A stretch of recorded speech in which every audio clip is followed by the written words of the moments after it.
In this episode, we're gonna show you how to throw a flat bag in a completely new way, and this way's taking over cornhole.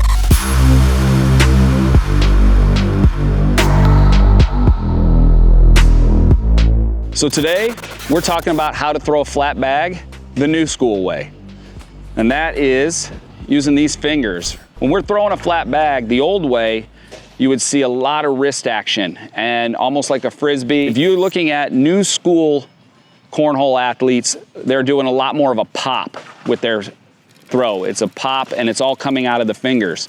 It's a lot more like traditional sports, whether you're talking about baseball or basketball, everything kind of comes off the fingers. So what you're seeing now is throws that end and you're seeing the fingers create that flat plane and the bag coming off and the flick happening from your fingertips.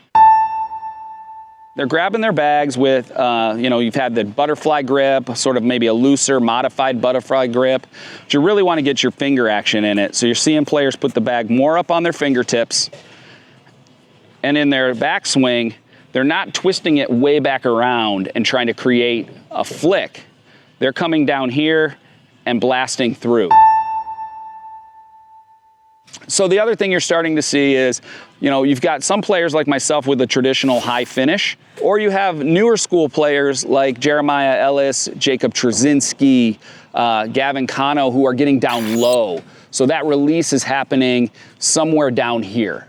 So if we want to break down one of, last year's MVP and Rookie of the Year, Jeremiah Ellis, he's got a great example of this new school throw, really coming off of his fingertips. He gets really low in his motion, and his motion is really, really quick. In fact, he doesn't even stand with much of his stance is actually pretty narrow, and it's all in here. And when he releases like that, it's got a low release. He's got his wrist cocked a little bit, and everything kind of comes off of his fingers, and that's his shot. The longer your throw, you can have a big backswing, and you'll see that from some players with a big backswing. A lot of kids have huge backswings, and they have their two-step throw, the kid style throw, and that's because they need power. When you get to be a certain size, you don't need as much power, and you're gonna see players start to shorten their throw. If you shorten your throw, you're gonna be using your quick twitch muscles, which are gonna be more consistent, and you are going to limit all the options for something to go wrong in this big, wild swing. So when you see some of these players like Jeremiah, with his real short throw, he's eliminating any kind of extra movements. So for me, when I start to see this new ultra-modern throw that is out there, it is a compact swing with a finger release. So right here, you want to just see this movement off your three fingers. So you see people kind of spin it, and it's all happening right there. You can see it. If you really watch, it's these three fingers, because this finger comes off the bag, and my thumb isn't really on it anymore. It's all, you can kind of see my fingers kind of grab the bag underneath and kind of spin it. So we're gonna break this down into just a couple of things so you can have a checklist for if you're working with this new throw. First is gonna be your grip. You're gonna wanna get that bag up on your fingertips throughout the time in your hand. You don't wanna bury it in your palm. So you're gonna see your head drop down about a full head level. You're gonna drop from here to about here. So it's gonna look like this.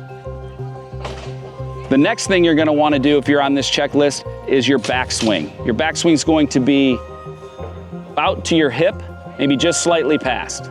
So the fourth thing in your new throw and on your checklist is going to be your palm, and it's going to be largely forward through your whole throw. You're not gonna rotate it. You're not gonna be moving this in your throw. It's going to be forward the whole time. So the trademark giveaway at this is gonna be at the end of your throw. You're gonna have released your bag and your hand is gonna be like this.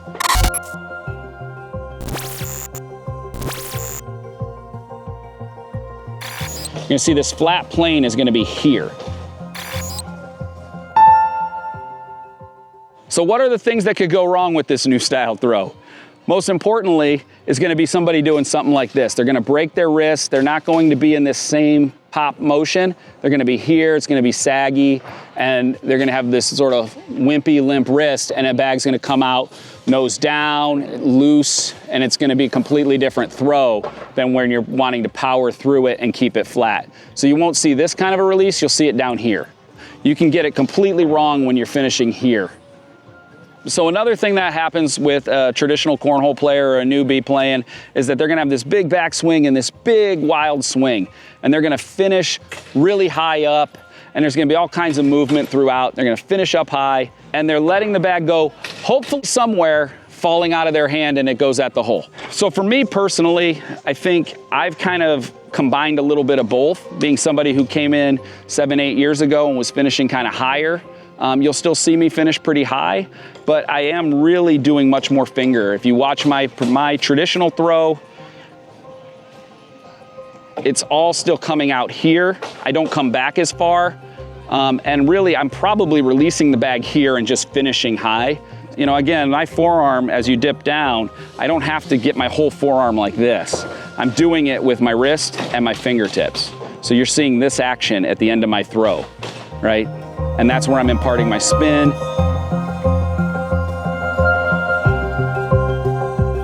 So if you're struggling with the traditional throw, with its forearm rotation and all that movement, and really trying to get your wrist flat and everything in the end, you may want to try this more compact, modern throw for getting a flat bag.